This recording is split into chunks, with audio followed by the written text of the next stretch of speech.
logic. Plain old common sense. I recall some years ago, I was sitting with friends and we were discussing the matter of life. Where did we come from? How did we get here? What's the purpose of life? And then what would be the logic behind it all? And we didn't seem to be able to come up with any kind of answers. I read books of philosophy and sat with some people that were pretty smart in a lot of areas, in various sciences and disciplines. But it wasn't until I had the opportunity to sit with the scholars and teachers of Islam that I began to see the real logic, the deep logic behind so many things.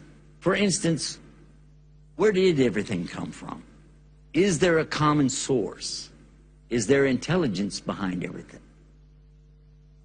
Now today, scientists tell us that there are certain things that have just basically popped up in creation that they are unable to account for. Things that do not have a source that they came or evolved from. In other words, it appears that there is something called creation instead of just evolution. So much so that those scientists that adhere to that notion have come up with a nomenclature or name for it. They call it ID, for intelligent design. They're afraid to go any further than that, afraid to say there might be a God, but they are committed to the idea that there's something intelligent out there, some force, some thinking entity that has caused things to come about.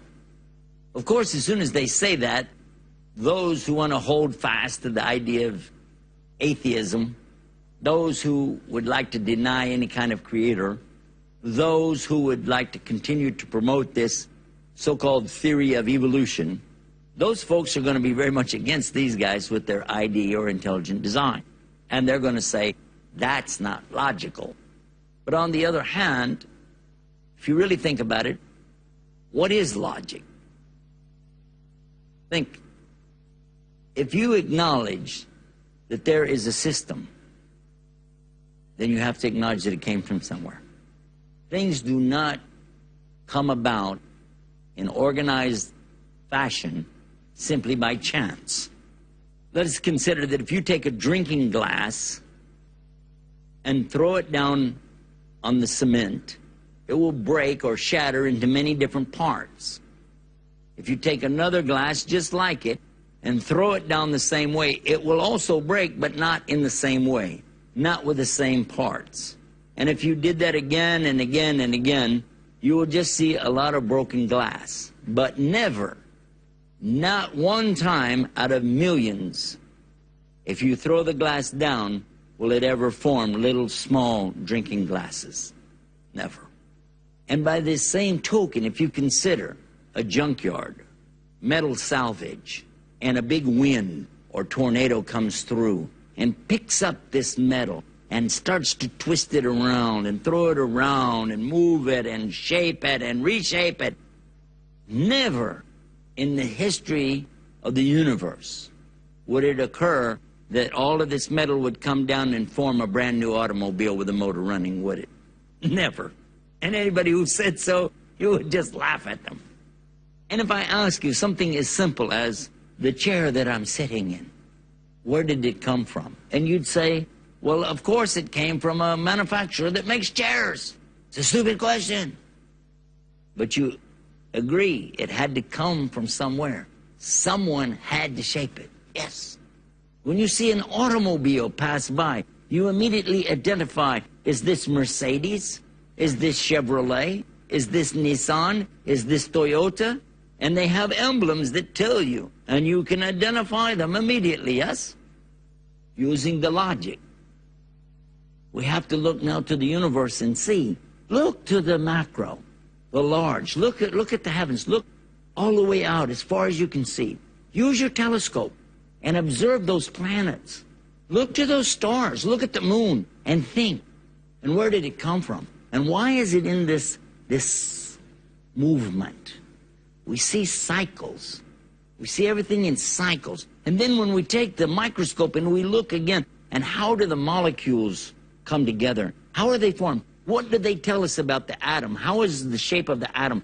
Is it spheres, surrounded by spheres? Are they in elliptical orbits? Is there a proton, a neutron, an electron? And are they moving? Why? How? Who did it? And why is it that under the microscope, I see things that are similar to what I see when I look under the telescope? And why is it that I am unable to see either one of those without optical assistance? Is it possible that the creator of all of this has put it all together in a logical way so that the human being could look and observe? If the answer is possibly yes, then look to the Quran. Look to the Quran and see what the speech, that's what Quran means, speech of Allah, the recitation. See what it says.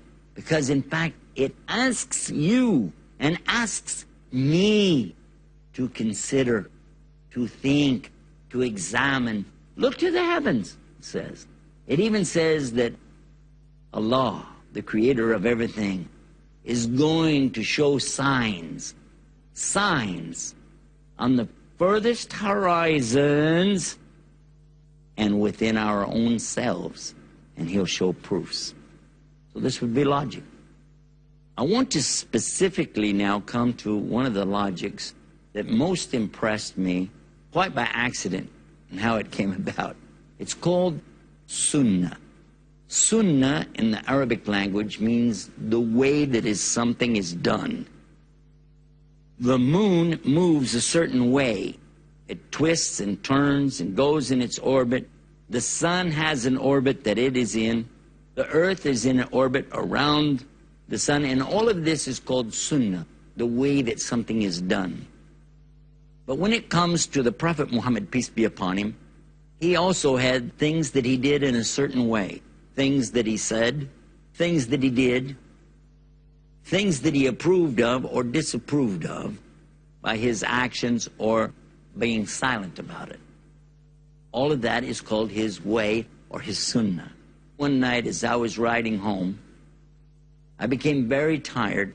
My little daughter was with me and she turned the radio on really loud to wake up her daddy. You know, "Daddy, stay awake, Daddy, stay awake." I remember saying that. And she turned on the radio real loud, and as she turned it on, I heard the voice come over the radio, and he said, "Always sit down when you eat or drink." So who's that? Who said that? That's in Islam. Is that a Muslim? Always sit down when you eat or drink. Never stand while you eat or drink because of the damage that it does to the various organs in the body. What is this about? It was a doctor, a surgeon, who was explaining the dangers of standing while you eat or drink. Now this was well known to Prophet Muhammad and his companions, peace be upon him, centuries ago, 1,400 years ago, that he was showing this exact same thing. Sit down when you eat or drink. But listen to what the doctor's telling us. The damage that is done to the esophagus, the damage that is done here in the lining and down what they call the hiatal hernia, which develops for people, and they get this burning and the acid reflux that comes, the tearing of the stomach wall, the damage to the gallbladder, to the kidneys, to the stomach, and to the bowel even. All of the operations that this doctor was describing, it could be easily prevented if a person would only sit down when they eat or drink. There was a report that was issued in Washington, D.C., and in the medical journals just a few years ago, dealing with the subject of the number of people who are affected and infected with herpes and with this hepatitis, which is being spread around simply because people are communicating the disease one to the other, and largely because they're not staying clean. Now, in the West, we have signs in the facility, in the toilet area, telling the employees of each of the places, restaurants, fast food chains, wash your hands before you return to work. Telling them once you use the toilet, wash your hands. Yet they found that more than 70% of the employees do not obey this sign. How many? More than 70% are not washing their hands, and they're having this fecal matter or urine and filth on their hands, and they go right back into the kitchen and start preparing your food. When they examine closely the everyday tools and things that are used around an office, and they take samples and take it to the laboratory to find out why so many employees are becoming sick and not going into work. Too many days off. The insurance companies don't like that because they have to pay for the employees who are not there. What they discovered was that on the telephone, on the keyboards of the computers, and on the desktops, books, pencils and pens, there's debris that's being left there by the hands of the people who are going into the toilet, who are dealing in different kinds of filth, and then not washing their hands and bringing it out, sneezing, coughing, and these things, and putting it right out there and sharing it with each other. All of this was mentioned in the Sunnah 1,400 years ago. Let us think. Now, we're talking about eating. Let's go to the next thing, what to eat. We find in previous scriptures, in the Old Testament, for instance, the order for people not to eat pork. I remember in the 1950s, the people argued against it and said, oh, that was back then. They didn't have refrigeration. Now we have good refrigerators and freezers, and we know now that that's the problem, is that the meat just needs to be quickly refrigerated. And if we can just do that, then it'll be fine. In the late 1950s, they discovered it didn't work. There were other things coming out of this meat, and refrigeration didn't cure everything. 1960s, now we've got a new way to deal with it. We're going to put some chemicals in the meat. Late 1960s, whoops, that didn't work. I have to try something else. Since then, they've done what they call flash freeze. Freeze it, you know, and now that should work. But yet when they thaw it out, here comes a new set of bacteria or worms and things that they have to deal with. They've even gone to the extent of doing something with radiation treatment. Can you imagine making the pig radioactive? Can you imagine glow-in-the-dark pig meat? I don't know. But this is the kind of condition that we're in when people just don't seem to want to catch on. You were told by your Creator. You were told by the one who made you and I and the pig. He made us, and he told us what to do. Now, of course, we have this in Islam as well. In the Quran, there's the clear order for the believers to stay away from the laham khanzir. Laham is flesh, khanzir means pig meat. And then somebody might say, well, okay, but that's just the flesh. We could eat the skin maybe, or we could maybe, eat the feet of him. They boil the pig's feet. Or maybe we could eat his ears, because there's no flesh in the ear. And they start with all these arguments, and you think, are you crazy? What is the matter with you? Haven't you understood? Here, you have an order from your Creator, the one who manufactured us, okay? He's giving you clear instruction. Here's your book. Here's the owner's manual. Don't do it. And you're trying to find ways around it. What about alcohol? Again, for centuries we've been told, don't consume alcohol. It says in the Quran, more or less the meaning of it is that there are benefits, okay, but there's damage, and the damage far outweighs any benefit you're ever going to get out of the alcohol. So leave it. Do not drink it. Don't drink alcohol. Today they can show you scientifically, the chemical reaction inside the human being, the dependency on alcohol, there is something that's addictive within there, and some people are unable to get away from the addiction when they get into alcohol. They become alcoholics, and there's nothing they can do about it. How come we couldn't just take what it said? Don't do it. Now we've talked about putting food in and the kind of food to stay away from. What about after you've eaten it, after you've digested the food? The food's got to come out. The liquid's got to come out. Yes? So where do we find the answer on how to relieve ourselves properly according to the manufacturer's instruction, meaning the Creator? What is the logic? Well, the logic would tell a person, well, if I have to go, I have to go, whatever. It doesn't matter when, where, how, just so I get relief from my problem. But actually, we know from the Sunnah, the way of Muhammad, peace be upon him, that there is a time, a place, and a way for a person to do all of this. And it's spelled out real clear in Islam. First is to go far from where the people are. Of course, we know now why. But back then, it was just a matter of perhaps smell or something like that. There's a lot more to it. Go far from the people and not to contaminate the drinking water. And this was something that they made a big emphasis on. They didn't contaminate their drinking water or the water of the livestock.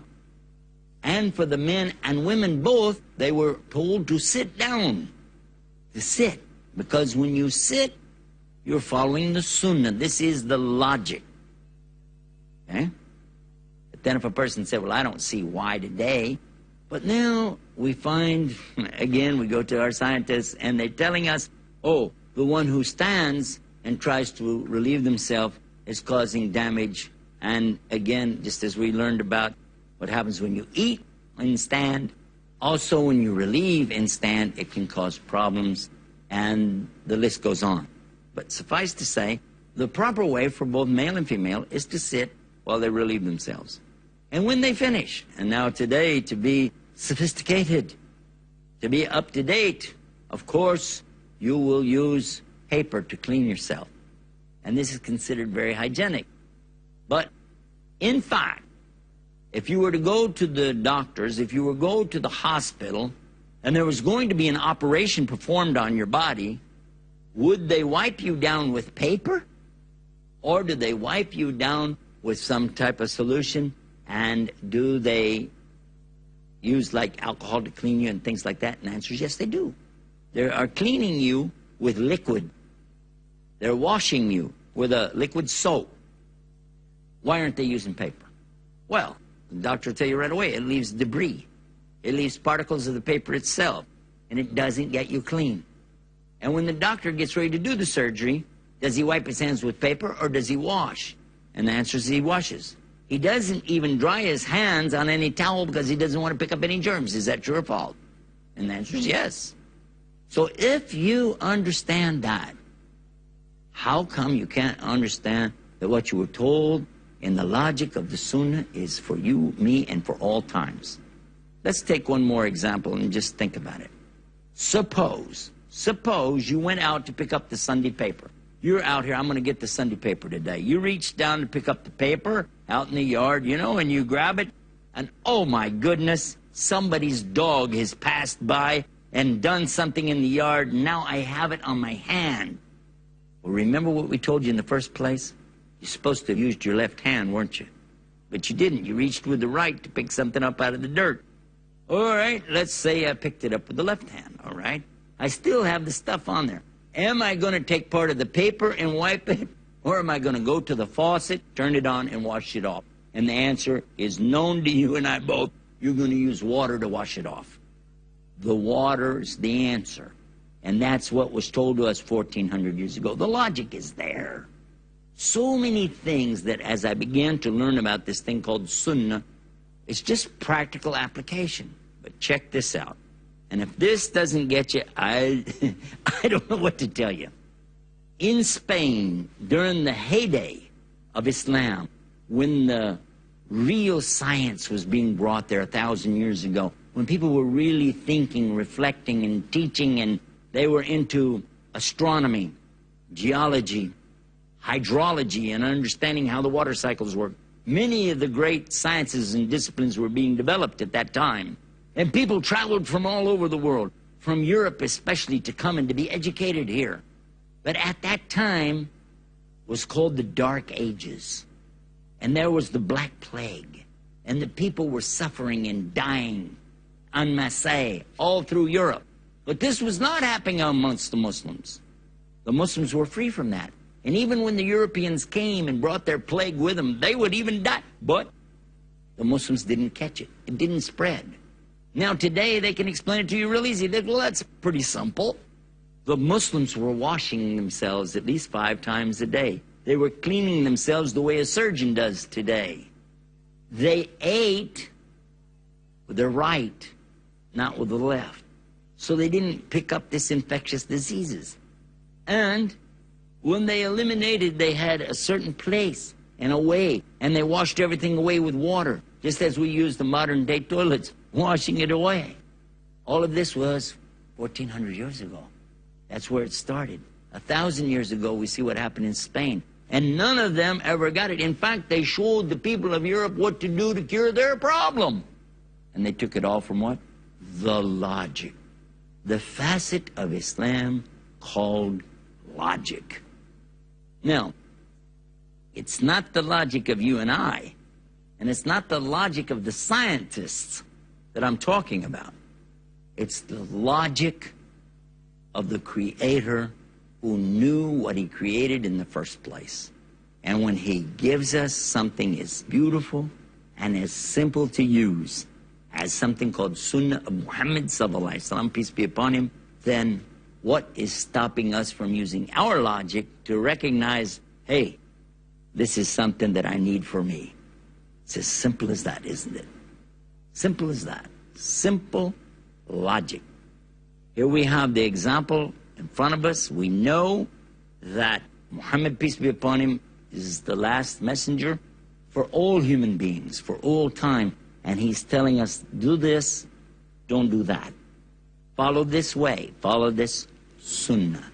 So this is the logic of the sunnah, one of the many beautiful aspects of Islam.